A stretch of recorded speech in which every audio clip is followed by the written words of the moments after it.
The stars were quiet. Too quiet. And in that silence, something ancient and monstrous drifted from the darkness. A fleet of Varnak warships slicing across Sector 9 like blades dipped in oil. They didn't come to negotiate. They came to claim. No one had ever stopped the Varnak. Not the peaceful Drell, not the psychic Azora, not even the militant Yuthari. Every species had either bowed or been broken. Planets burned, civilizations erased. The galaxy had grown used to it. They called it inevitable. But then they found Earth. They thought it was just another dirt rock orbiting a yellow sun. A nothing world of carbon breathers and primitive metals. One scan told them what they needed to know: underdefended, low gravity, scattered governments, nuclear relics still in use. They laughed in their death language and jumped into the Sol system without shields up. They never expected a response. But it came. The call sign was simple. One word: Dreadnought. The human fleet didn't look like much at first. No sleek curves, no glowing rings, none of the exotic alloys most species used. Just a mountain of jagged steel forged in silence and pressure. Massive armor plates bolted on like it was ready to punch a planet in the mouth. The Varnak commander Zetel squinted at the readings. Crude tech, he growled to his bridge. No cloaking, no shielding. Radiation leaks across every engine. Who builds warships with exposed hull lines? No one answered. The dreadnought wasn't transmitting any warnings, no diplomatic signals, no surrender codes, just silence and drift like a corpse floating in space. And then it moved. Not slowly, not cautiously, but like it had been waiting to wake up for years and was pissed off it got interrupted. Lock weapons, barked Zetel, suddenly less amused. Too late. The dreadnought fired its first salvo. No lasers, no plasma, just old-school heavy-ass tungsten rods moving at a fraction below light speed. Pure kinetic annihilation. The Varnik ship closest to it didn't even explode. It just vanished. One moment there was a ship. The next, debris moving so fast it cut through its own fleet like shrapnel on fire. Then came the railguns. You couldn't hear them in space, but the Varnak swore they felt them. A rhythm like war drums in the bones. Boom. Boom. Boom. Every shot was a message: you shouldn't have come. Inside the dreadnought, Commander Briggs leaned forward, chewing on a cigarette that hadn't been lit in 20 years. Status, he asked, voice like gravel soaked in whiskey. 3 enemy ships down. The big one's turning, said his weapons officer. Let it turn, Briggs said. We ain't finished yet. The thing about humans, we never built pretty ships. We built killers. Ugly, heavy, overloaded with weapon systems no sane species would use. Humans didn't care about elegance. We cared about results. And this dreadnought, it wasn't built by committee. It was built after the fall of Mars.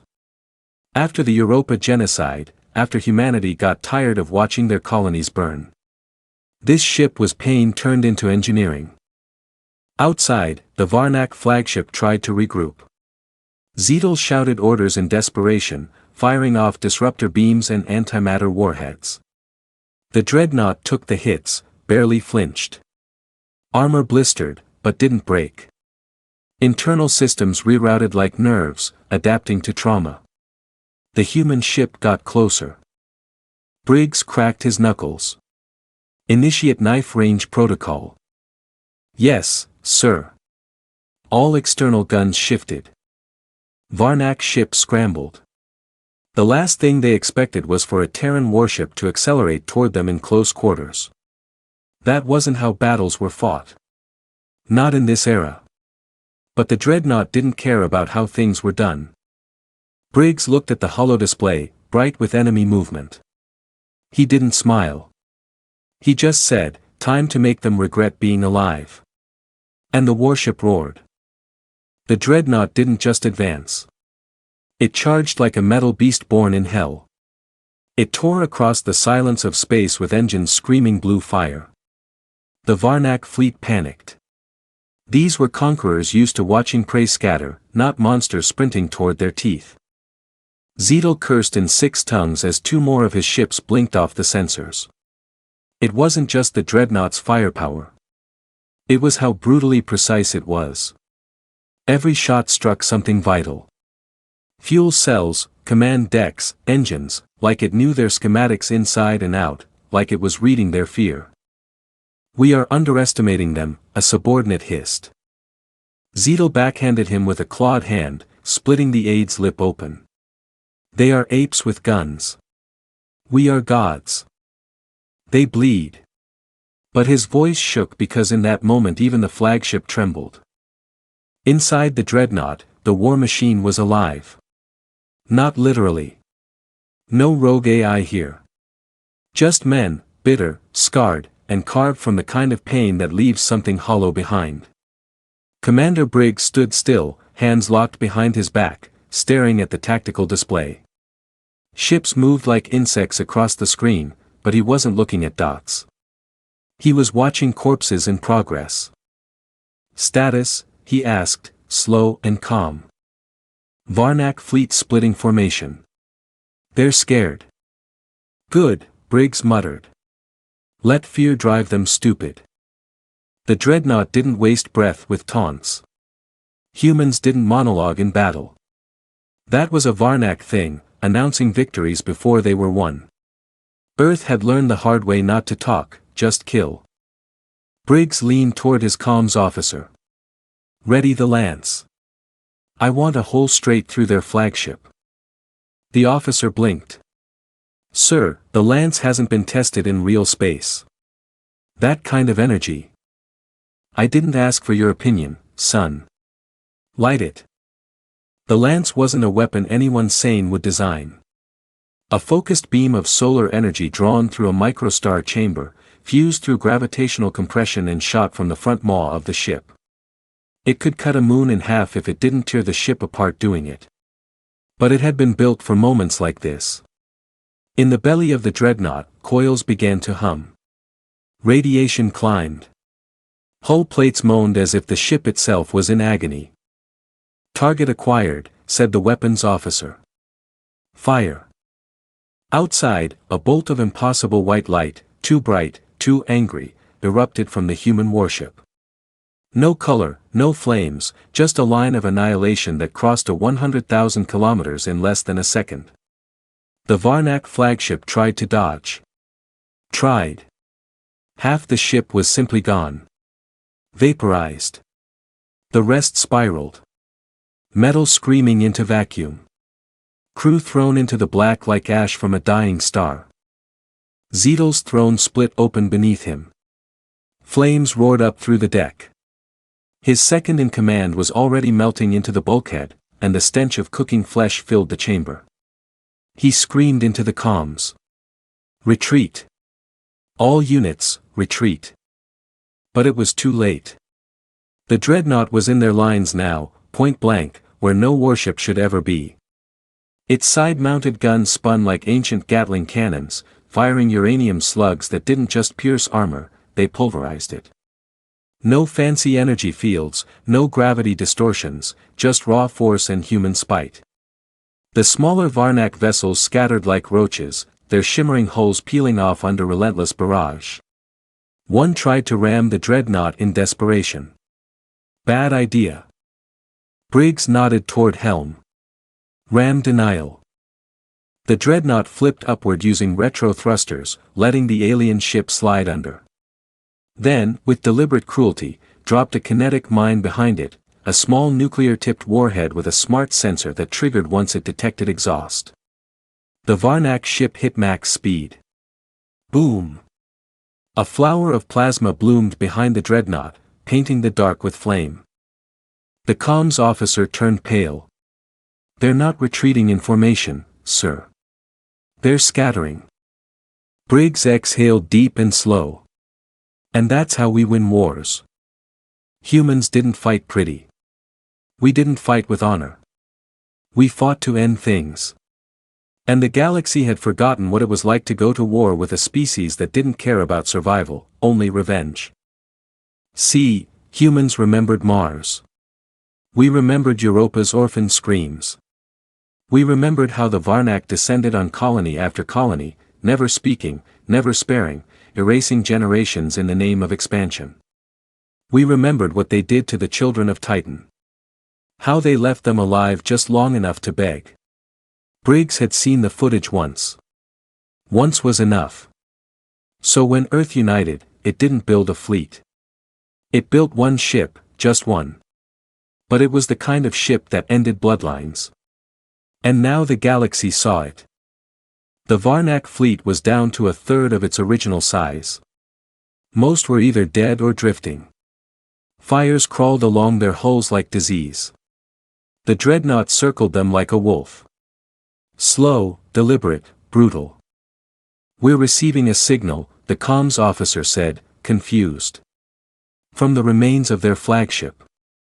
"Put it on," Briggs said, lighting his dead cigarette out of habit. The voice crackled in through static, raspy, wounded, unsteady. "This is Zetel, commander of the Varnak Dominion." He coughed, wet and thick. "We request ceasefire. Opening diplomatic channel." Briggs didn't blink. "Translate to Varnak, you came to take. We came to return the favor." He nodded to his officer. "Fire main battery." "Sir, they're surrendering." "Did Mars surrender?" Silence. The main guns flared. The flagship finally shattered into atoms, sucked into the void like it had never existed. No cries, no begging, just justice in fire and steel. And then silence again. The battlefield was still. Alien wreckage drifted around the dreadnought like broken dreams. Bodies floated, flames flickered out. Briggs stood over it all, arms crossed, cigarette dangling. "Send the footage to command," he said. "Let Earth see what happens when someone picks a fight with the wrong species." "Yes, sir." He walked off the bridge. No applause, no cheers, just the low hum of the beast he commanded. Because to him, this wasn't victory. It was debt collection. The message. The wreckage hadn't even cooled when the first interstellar broadcast went out. Every listening post, every species with a working comm array got the feed. Not from Earth, not from any government. It came from an old colonial satellite orbiting Jupiter, scavenged and reprogrammed to ping every known frequency. No encryption, no attempt to filter it. It played the footage raw. The Varnak fleet, arrogant and slow, descending like gods. And then the dreadnought. Silent, monstrous, bleeding thruster fire and hate. A one-sided slaughter edited by reality itself. No propaganda, no commentary, just destruction, real-time, brutal, unmistakable. The galaxy watched in silence. Whole planets paused. Fleets stopped mid-exercise. Even the Kraith Syndicate, known cannibals of the Targan Belt, halted their raids just to watch the 10-minute clip on loop. And every time it ended, one truth repeated itself: humans aren't supposed to be this dangerous. They were supposed to be wild, primitive, disorganized. Not this. Not that. The High Council of Zoltran Prime met in an emergency session, something they hadn't done in 7 centuries. Their leader, a photosynthetic being who hadn't blinked in over 2 decades, demanded answers. "This vessel," he hissed.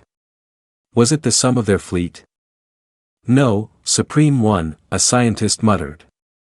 "It was a prototype, likely the first of several." "Then we are all already dead." Farther out on the frozen moon of Harl's grave, the pirate lords began purging any human prisoners they held. Not out of hatred, out of fear. "We kill him now," said one captain, "before Earth sends that ship here looking for him."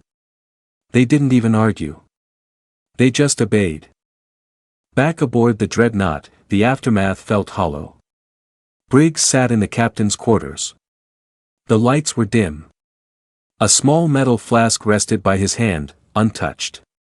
He didn't drink. He carried it for the same reason he carried the unlit cigarette in his mouth. Reminders of things long gone. His room was clean.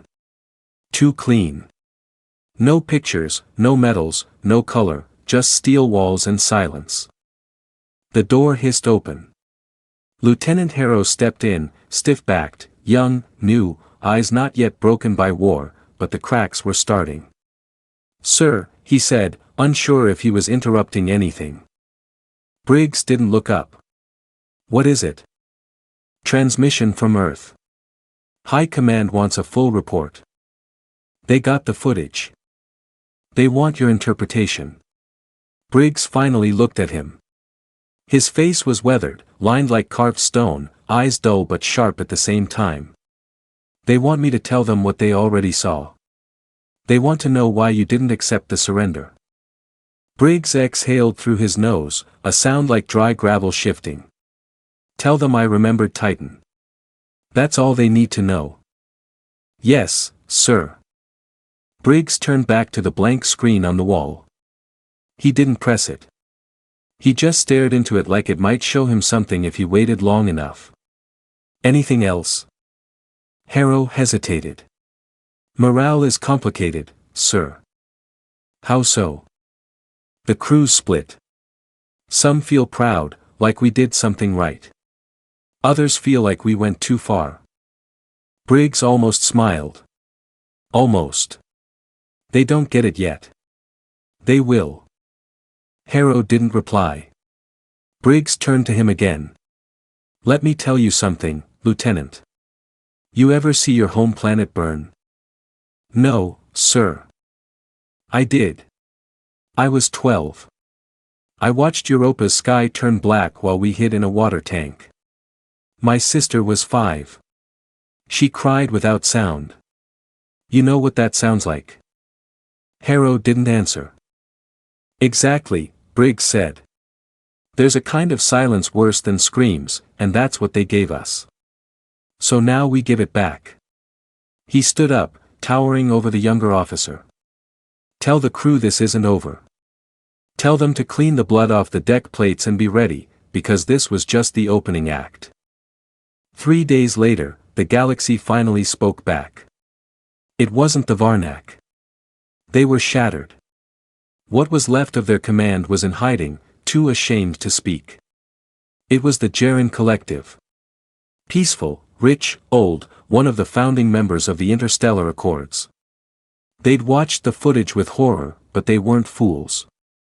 They knew power when they saw it. Their ambassador transmitted directly to Earth's new unified command.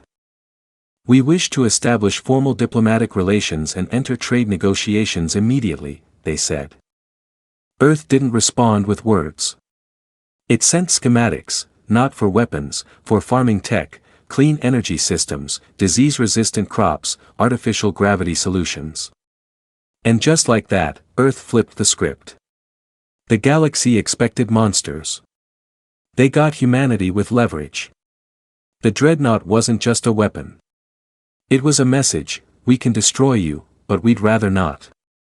Your choice. More species followed. Even those who once preyed on human colonies were crawling back with apologies and treaties. But it wasn't all peace. In the shadows of the galactic underworld, whispers grew louder. "If that's what one Terran ship can do," one mercenary leader hissed. "What happens when they build 10? "They won't," another said. "Earth doesn't have the resources." "You want to bet your home world on that?" The Varnak survivors fled to the outer rim, trying to regroup, trying to understand what went wrong. They sent spies, scouts, anything to make sense of what kind of species they'd poked. One came back, barely. He was missing an arm. His jaw was sealed with melted metal. But he lived long enough to mutter a few words before dying. "Humans don't fight for glory. They fight like they've got nothing left to lose." The Varnak command fell silent because that was the truth. No religion, no emperor, no code. Just pain turned into purpose. Back on the dreadnought, the repairs were complete. Armor patched, guns reloaded, systems green. The ship hung in orbit over the ruins of the last Varnak outpost in Sector 9. A message beacon floated nearby, repeating a simple message: sector liberated by Earth. Keep moving. Briggs stood on the observation deck watching the stars. Harrow joined him. Orders came through. Where to? Kepler 6 pirate colony. Refusing to release human prisoners.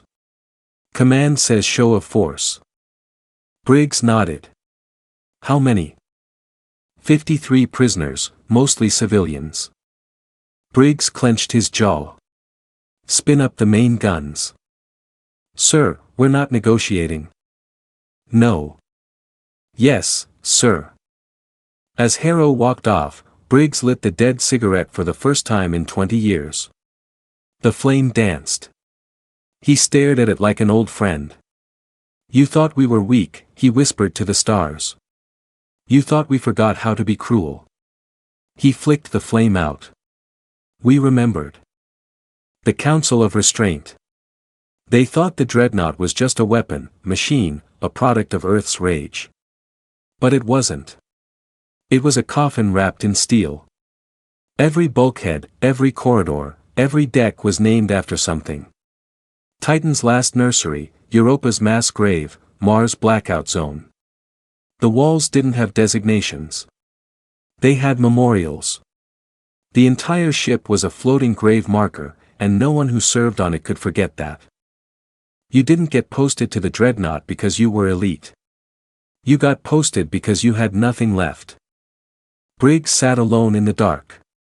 The flame of his cigarette flickered, the smoke curling towards the vent system like it wanted to escape as badly as the ghosts in his head. A screen flickered on beside him. An old woman's face appeared. She looked like she hadn't aged in a century, but not because of youth, because grief froze her. Commander, she said, voice sharp. Admiral, you went off protocol again. Briggs didn't respond. You were supposed to hold orbit, not vaporize a pirate city.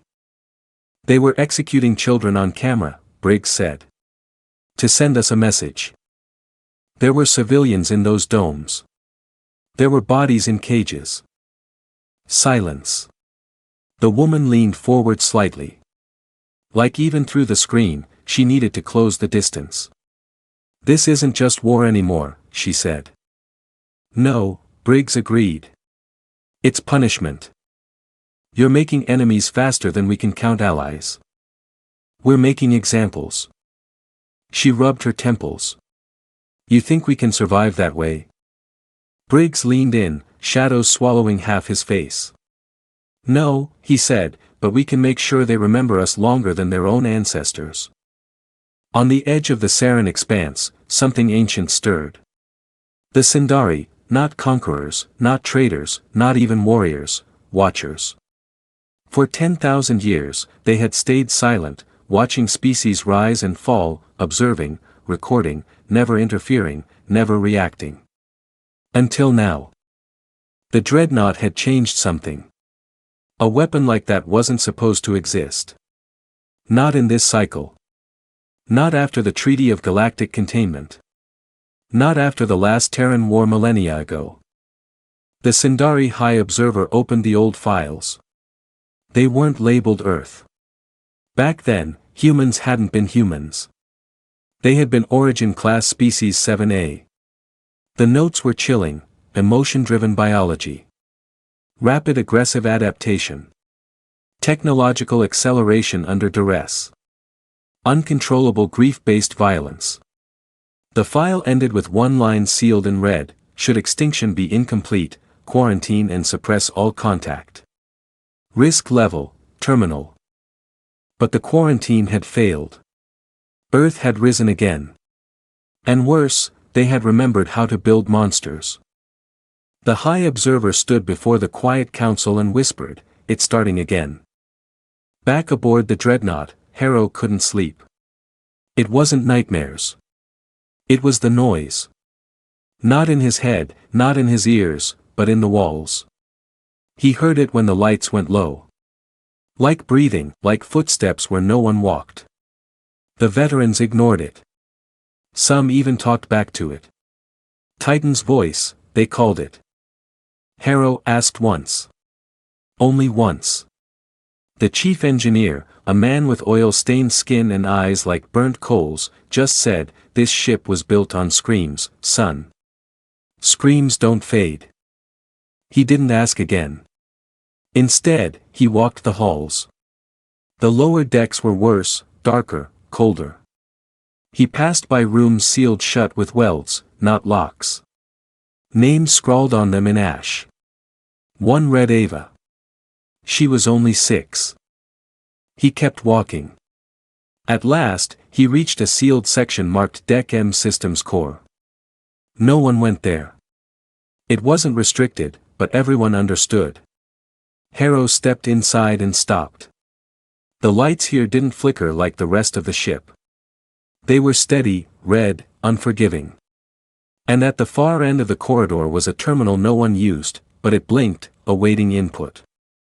He stepped closer. The screen pulsed once, and words appeared. "Welcome back, Briggs." Harrow froze. "I'm not." "I know." More words. "You're still listening. That means you're still human." "What is this?" Harrow whispered. "Pain recorder." The screen changed again. Faces now. Thousands. Each flashed for only a second. Every soul this ship remembers. Every death it was built for. He tried to step back. The terminal beeped once. "Leave now or you'll hear them, too." And then he did hear them. Voices screaming, begging, children, mothers, soldiers whispering final words. All of them human. He stumbled backward out of the corridor and slammed the door shut. The dreadnought's lights flickered once like it had watched him. Operation Eden. Meanwhile, far from Earth on the forgotten world of Korvox II, a Sindari agent walked into a black vault untouched for 4,000 years. Inside it was a corpse. Not just any corpse, a Terran from the first human war when they had burned across 5 star systems before being wiped out. Or so they thought. The body was fossilized, armored in ancient steel and wrapped in nanofiber cloth that hadn't degraded, but its eyes, they were still open. And when the Sindari leaned in to scan it, its heart blinked just once. Enough to send terror up his spine. Enough to realize the war wasn't over. It had just gone dormant. Briggs stood in the dreadnought's hangar, watching technicians refit the missile racks. He didn't speak. He didn't need to. A Marine approached, face still bloody from the last skirmish. "Sir, there's talk coming in from the outer colonies." "What kind of talk?" "People are rallying. Not just humans, slaves, refugees, forgotten species." Briggs turned slightly. "They think Earth might be the one to burn the hierarchy down." Briggs chewed on that. "Let them think it," he said. "Hope is useful until it turns into something dangerous." He looked out at the stars. "Then we put it down." The Marine hesitated. "Even if they're fighting for us?" Briggs narrowed his eyes. "No one fights for us. They fight for themselves. We just happen to be the loudest weapon in the room." Back on Earth, Command watched the spread of fear. But they also watched the rise of something else, faith. Not in God, not in religion, in the dreadnought. People wore its shape on necklaces, painted it on walls. Children carved it in the dirt. To them, it wasn't a ship. It was revenge incarnate. Politicians tried to spin it, brand it, profit from it. But the truth was simpler. It wasn't built by a government. It was built by people who had nothing left to lose. Exiles, prisoners, scientists whose families had been bombed off the record, engineers who built weapons because the pain was too big to carry any other way. They didn't build it to protect Earth. They built it so Earth would never beg. And now the stars were listening and trembling. They called it the Council of Restraint. A desperate gathering of 38 species across 3 quadrants, huddled in fear over one shared name, Earth. They met in the core system of Cyrillus Theta, neutral ground since the Second Galactic Peace. Every major power sent a delegate, though most of them arrived in armed escorts like the humans might strike even here. At the center of the marble chamber stood High Minister Corel of the Elvery Dominion, a species known for cold diplomacy and precise words. He struck the floor once with a ceremonial rod. "We are here," he announced, "not to declare war, but to prevent one." Murmurs, whispers, some angry, some terrified. A Kraith general snarled, his eyes glowing through his war helm. The Terran vessel dismantled the Varnak armada in under 7 minutes. That was not war. That was execution. An Azoran ambassador floated gently in zero gravity beside him. Execution. Yes, but not unprovoked. They crossed the soul line, someone hissed. They did not warn Earth before they attacked. They didn't need to. Earth was primitive, disorganized, no threat. Clearly, that's no longer true. The room broke into shouting. Corel raised the rod again. Enough. He turned to the towering display screen, now showing an image of the Dreadnought, a vessel of jagged iron and terrifying symmetry. Its gun batteries looked like angry teeth. Its engine trails pulsed like a dying star's heartbeat. "This is not just a battleship," he said. "It is a message, and unless we answer that message together, the humans will set the tone for the next 1,000 years." No one disagreed, but no one knew what to do. Because the Dreadnought wasn't just steel.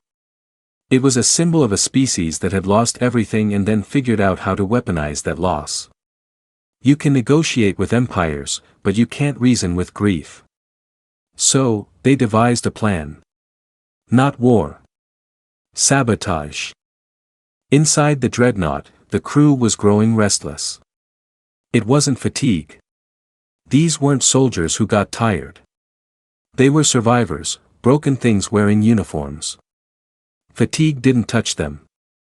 It was tension. They'd heard whispers about the Council of Restraint.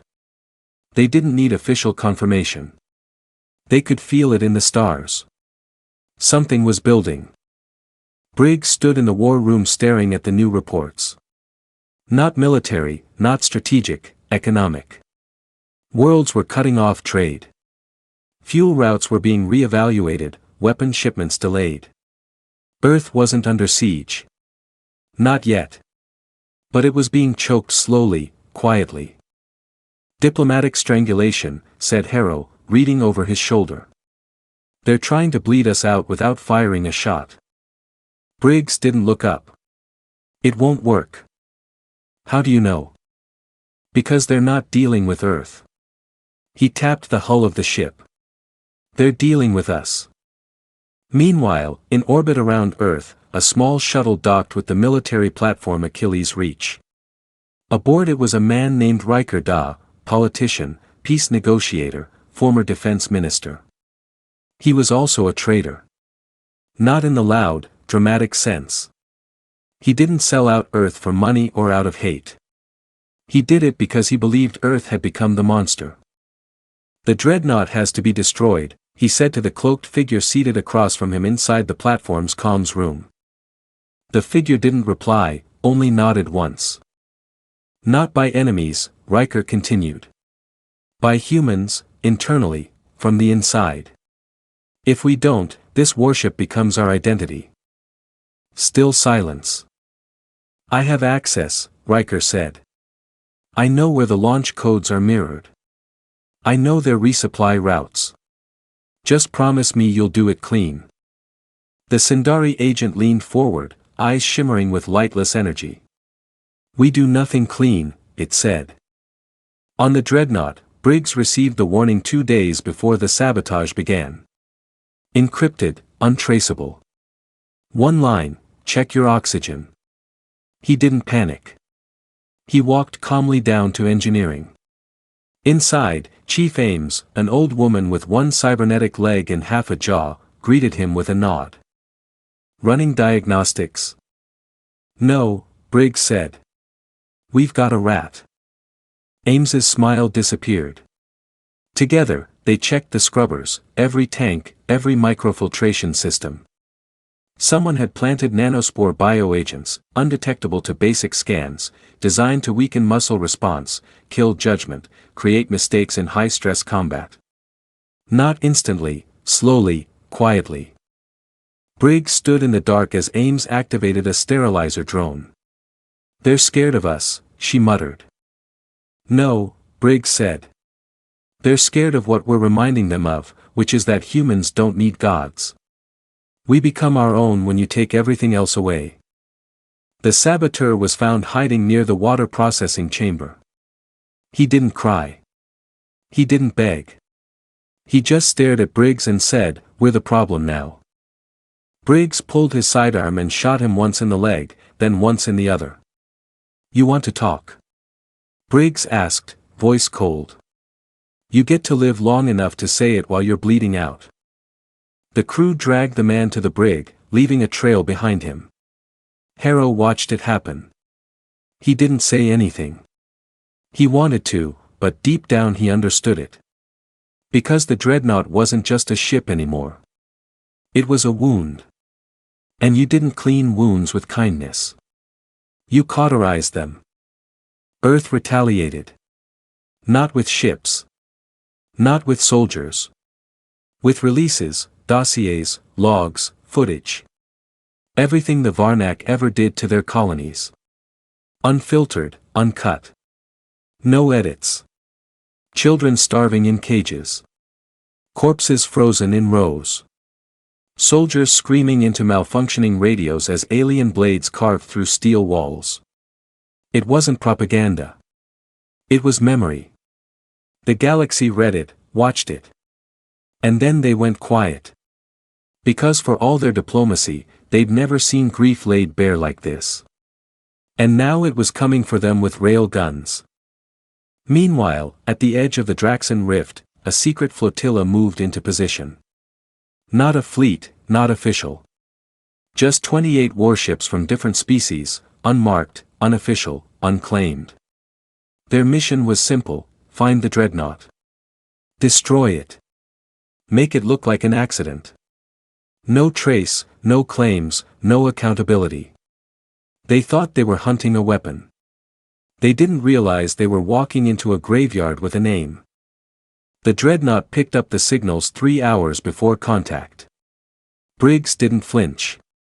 Wake the ship, he said. Harrow blinked. What does that mean? It means drop the masks. No more diplomacy. No more pretending. The lights dimmed, the corridors whispered, and the guns began to hum. One by one, across the black, the unmarked ships began to break position. A single line of fire stretched from the dreadnought across space. No words, no warning, just a line. Cross it and die. The first 3 ships did. They never had a chance. The dreadnought wasn't defending anymore.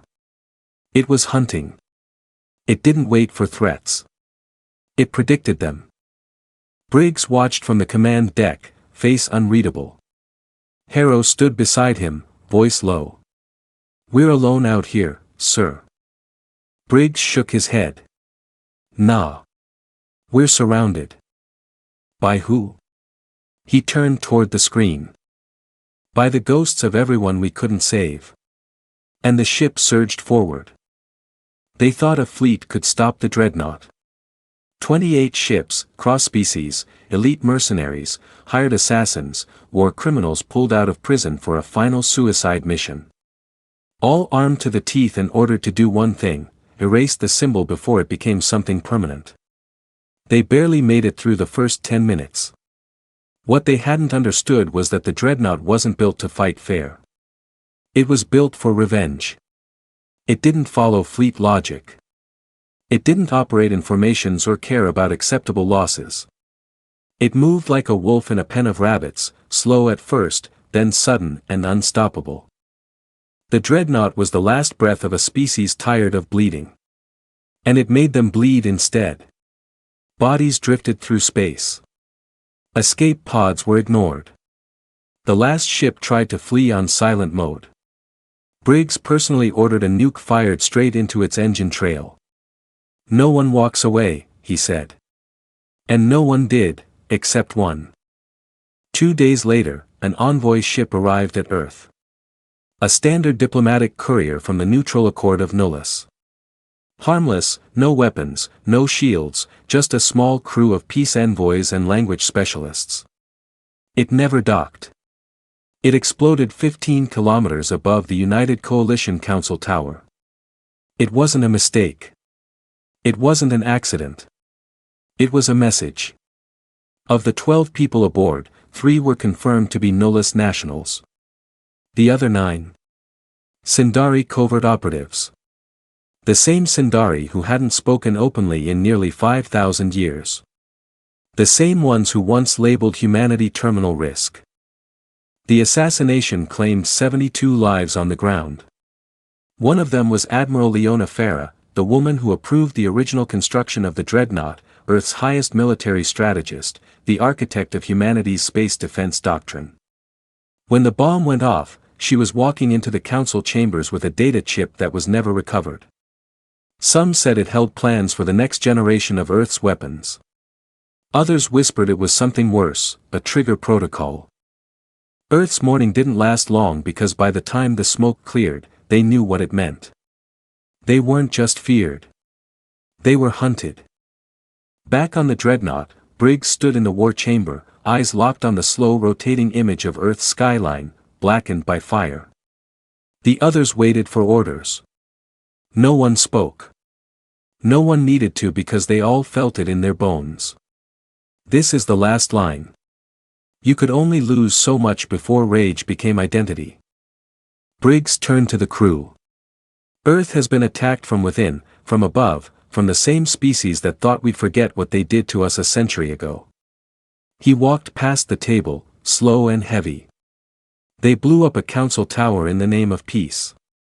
He looked up at the glowing map, now marked with Sindari influence zones. They think they can still dictate our future. The lights dimmed. I say we show them what the future really looks like. He pressed a button.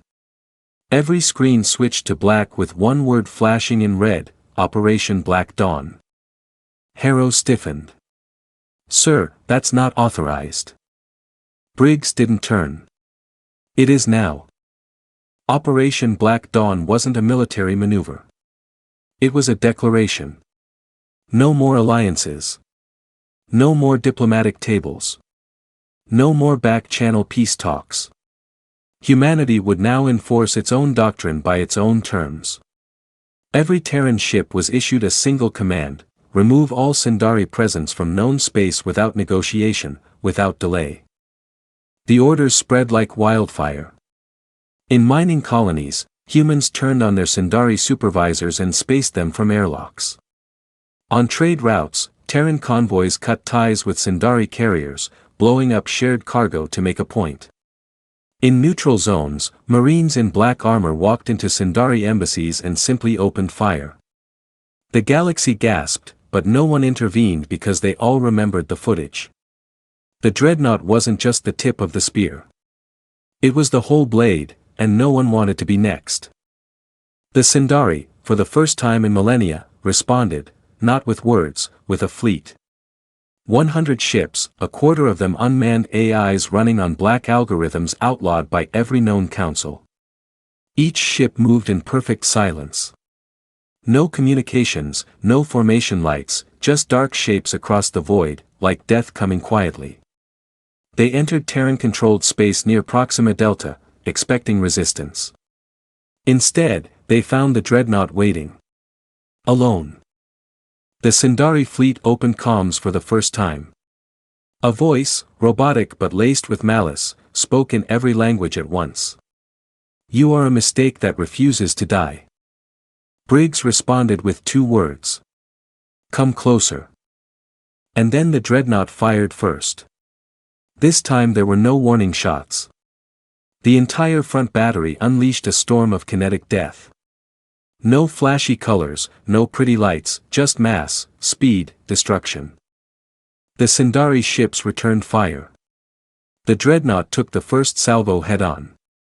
Armor cracked. 2 decks flooded with fire. 6 men died. And then Briggs did something no AI would have predicted. He rammed the closest Sindari warship. No angle, no tactics, just fury with engines. The impact ruptured the enemy's power core. Both ships spun into a gravity well nearby. Briggs ordered all power redirected to thrusters and punched them through. The dreadnought crawled out the other side, flaming, limping, but still firing. 3 more Sindari ships went dark. The rest, they turned. Not from strategy, but from fear. In the days that followed, the galaxy fractured. Some species declared neutrality. Some pledged loyalty to Earth just to avoid being next. Others joined the Sindari out of ancient grudges or newer fears. But one thing was certain, humanity was no longer a backwater species. They were a dominant force. Not because of numbers, not because of wealth, but because they refused to stay buried, because they fought with a kind of rage that couldn't be taught, because they didn't want glory. They wanted memory. They wanted to make sure no one ever forgot what it looked like when a planet rose from the ashes with steel teeth and blood in its mouth. Back aboard the dreadnought, Harrow stood alone in the observation deck. The stars were quiet again, but it wasn't peace. It was the calm between wars. Briggs walked up beside him, eyes sunken but sharp. "You still think we went too far?" he asked. Harrow shook his head. "No. I think we didn't go far enough." Briggs nodded. Then, finally, after all the noise, he said something he'd never said before. "We're not doing this for revenge anymore." Harrow looked over. "Then what are we doing it for?" Briggs stared out at the black. "To make sure the next time someone thinks about touching Earth." He clenched his fists. "They remember this moment and piss themselves before they even leave orbit." Project Silence. The Sindari had many names across the galaxy. Archivists, Watchers, Ghosts. But their truest name, the one buried beneath forgotten languages and forbidden texts, was Cycle Keepers. They didn't conquer for resources. They didn't enslave. They waited centuries, sometimes millennia, watching civilizations rise, collapse, and reset themselves into obedience. If one grew too bold, too violent, too self-aware of its place in the galactic hierarchy, the Sindari came and they cleaned. They'd done it to the Draxi, once rulers of 5 arms of the spiral. Now no ruins remained, not even language.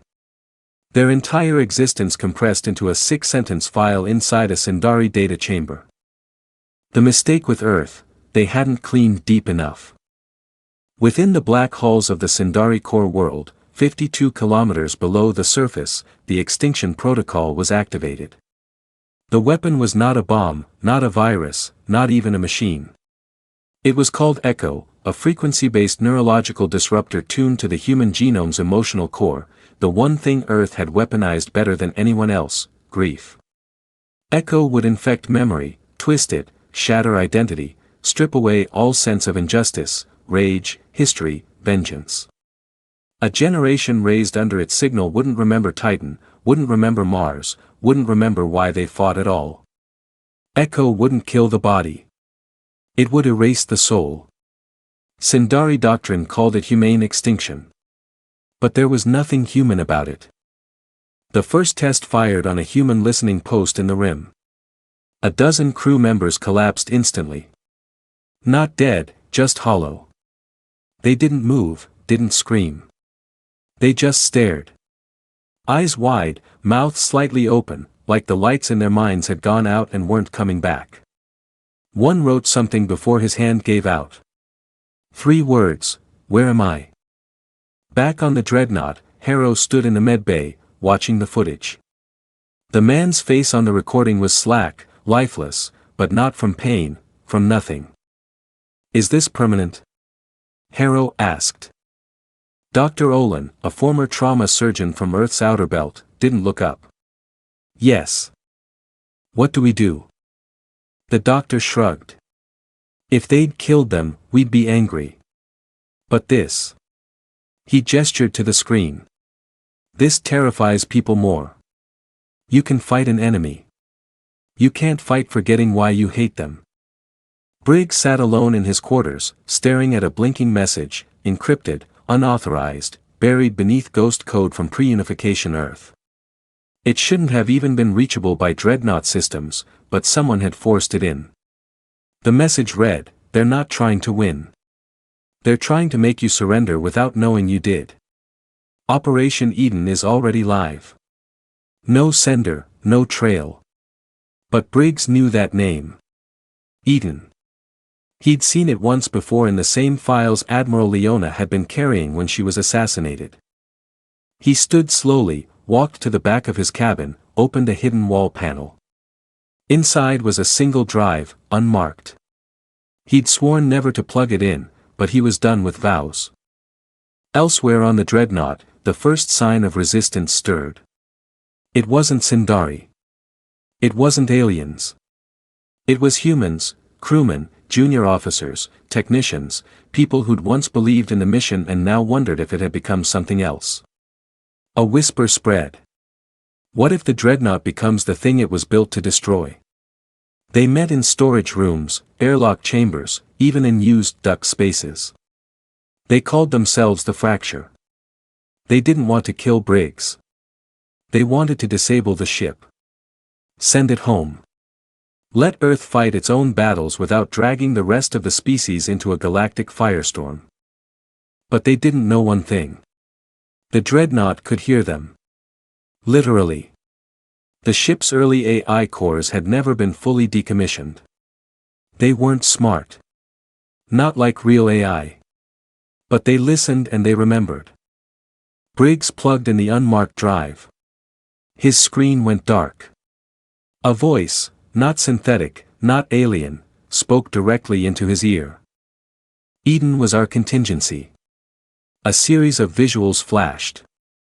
Weapons, human weapons, echo filters, memory armor, signal jammers that could neutralize the Sindari's extinction frequency. We built it the moment the first colony fell. Back when Earth still had 20 governments fighting over scraps. We didn't tell command. We didn't tell the council.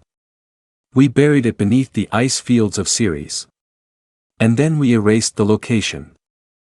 Briggs blinked. Another message flashed. Only the dreadnought was cleared to retrieve it because only you would be willing to use it. A set of coordinates appeared. Then the screen shut off. He stared at it for a long time. Then he called Harrow. Set course for Ceres. Tell engineering to burn fuel like we're running from God. Yes, sir. What's there? Insurance. But not everyone wanted that insurance found.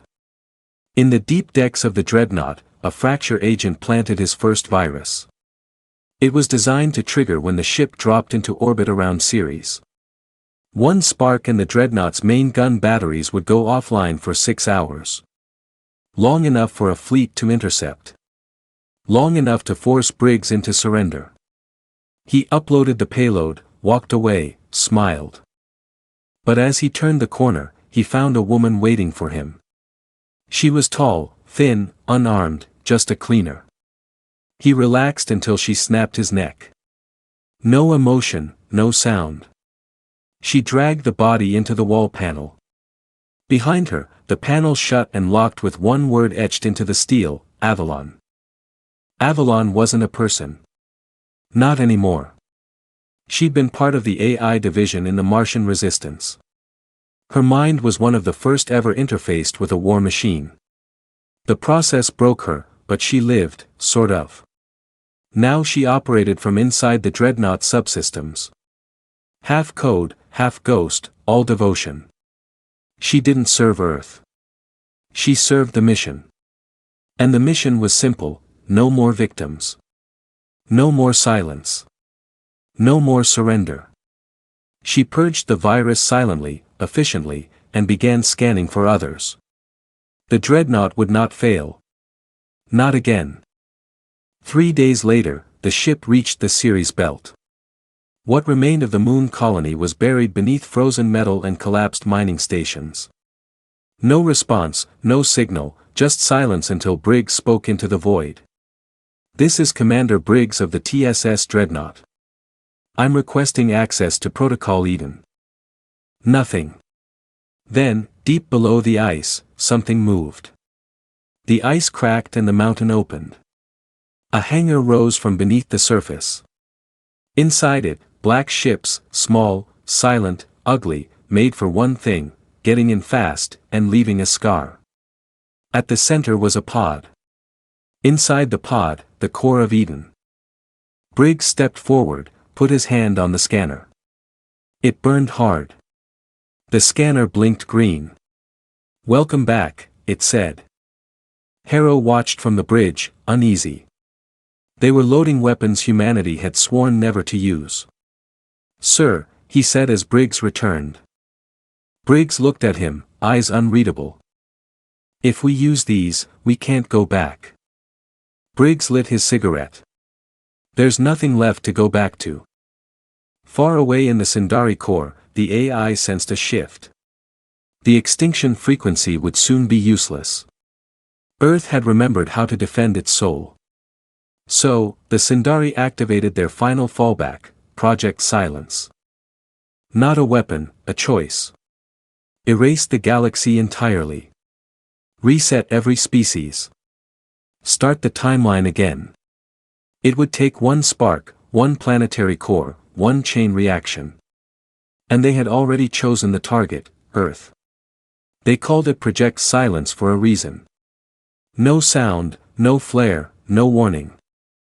The Sindari launched the core seed from within a black ice satellite drifting just beyond Saturn's rings. No engine heat signature, no mass surge. The device disguised itself as a spent fuel canister, indistinguishable from the debris field left behind by a mining convoy 2 decades earlier. And it moved slowly, deliberately, no faster than a drifting satellite. Because death, real extinction, didn't need speed. It needed certainty. Its target, Earth's core. Not to detonate, to infect. The Sindari didn't believe in flashy ends. They believed in unraveling, quiet endings, erasure without memory. Project Silence would sink into Earth's molten heart, breach the magnetic polarity and dismantle the very electromagnetic frequency that gave the planet its unique evolutionary capacity for emotional cognition. No rage, no memory, no grief, just silence, the ultimate reset. But as the device crossed Mars' orbital path, something woke up. Not a sensor, not a radar net, something older, something angrier. The dreadnought didn't detect it through normal channels. It felt it. Briggs didn't sleep. He hadn't for 2 days. Not since Eden had come online. He stood barefoot in the observation room, shirt soaked with sweat, eyes sunken and heavy. He hadn't blinked in minutes. Behind him, Avalon's voice came through the static speakers. "There's movement. Inner system. Not ours, not standard orbit debris." Briggs turned. "Show me." The display screen flickered. The object was tiny, cold, dead, but it moved with intention. Briggs knew it wasn't just a warhead. He'd seen those, fired them. This was something different. Surgical. He narrowed his eyes. Put a rail round into its path, 10,000 kilometers ahead. No lock, just gravity shove. Avalon paused.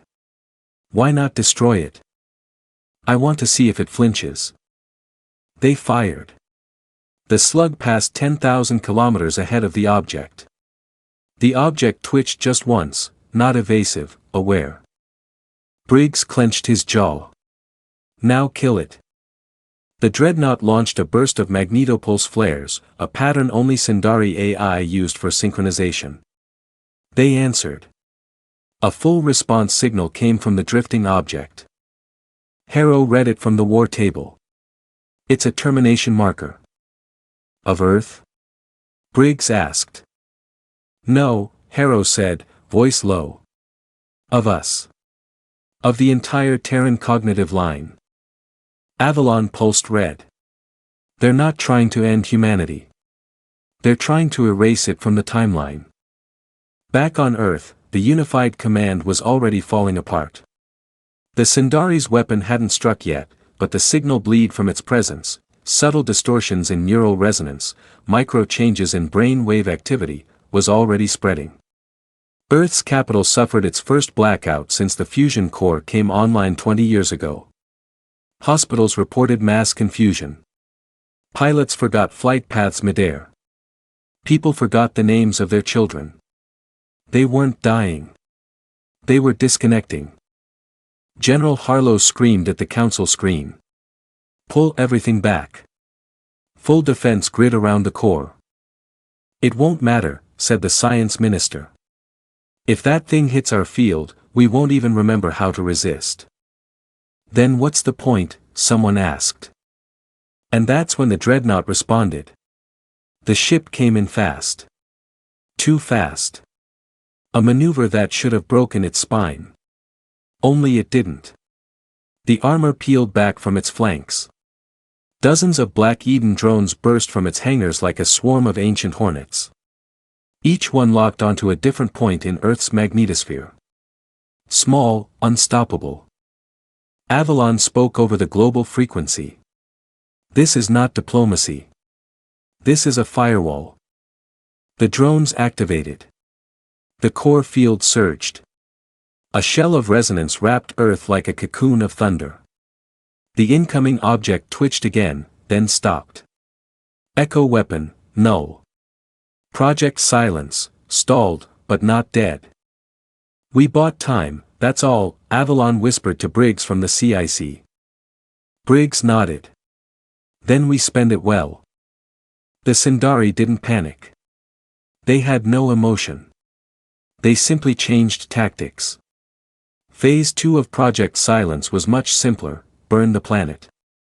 A Sindari dreadship, their oldest weapon, older than most living species, entered warp just inside the Oort cloud. It was called Stara. Built from a dead moon, powered by harvested suns, armed with what they called probability collapse engines, weapons that didn't fire beams, but erased likelihoods. It had only been used once. The star system it destroyed was removed from galactic maps. They brought it out now for Earth. It would arrive in 12 hours, and it would end everything. The dreadnought received the alert 7 minutes after the jump signature was detected. It was the only Terran ship in position. Everyone else was too far, too slow, too late. Briggs didn't hesitate. Burn all fuel. Get me intercept course. Harrow looked at him, bloodshot eyes widening. Sir, this ship can't go head-to-head with that. Briggs nodded. I know. Silence. You're not planning on coming back, are you? Briggs didn't answer. He turned to the comm panel, opened ship-wide channels. Crew of the dreadnought, listen close. This is the last call you'll get. He paused. This ship wasn't built to survive. It wasn't built to win. It was built to make them remember that when you burn our homes, kill our children, erase our history, we don't die quietly. He looked across the bridge. We scream in your face and drag you to hell with us. The dreadnought hit burn velocity. Its hull screamed. Its engines wept. The Sindari dreadship emerged like a god from the dark. But the dreadnought did not stop. Avalon activated Eden. The black drones reconfigured. Inside the CIC, Harrow saw it happen. The ship's own structure began changing. Armor folding. Power surging inward, guns retracting. The dreadnought wasn't a battleship anymore. It was becoming a missile, a weapon with one target, Stara. Briggs locked himself in the core chamber. He input the codes manually. His voice shook only once when he saw Earth's blue curve on the rear cams. He whispered, never again. Then he hit launch protocol, Eden 0. The dreadnought struck the Sindari ship at near light speed. No explosion, just silence. Then light, then nothing. The galaxy held its breath. 1 minute, 2, 3. The star was gone. No debris, no echo, only silence. But not project silence. This was human silence. The kind that followed sacrifice. The kind that left scars. Earth survived. But they never rebuilt the dreadnought. They left the wreckage drifting above Ceres. The only fragment that didn't burn in the impact wave. Its front nameplate, charred, twisted, still read Derriere DNUGHT. No prefix, no nation, no rank, just a word. One that now meant something no species would ever forget. Because the day the aliens saw a human battleship and regretted everything was also the day they learned how dangerous it is to leave a wounded species alive. Humanity didn't win because it was stronger. It won because it remembered. And because when the galaxy tried to erase their pain, humanity did something no one expected. It screamed louder and it survived.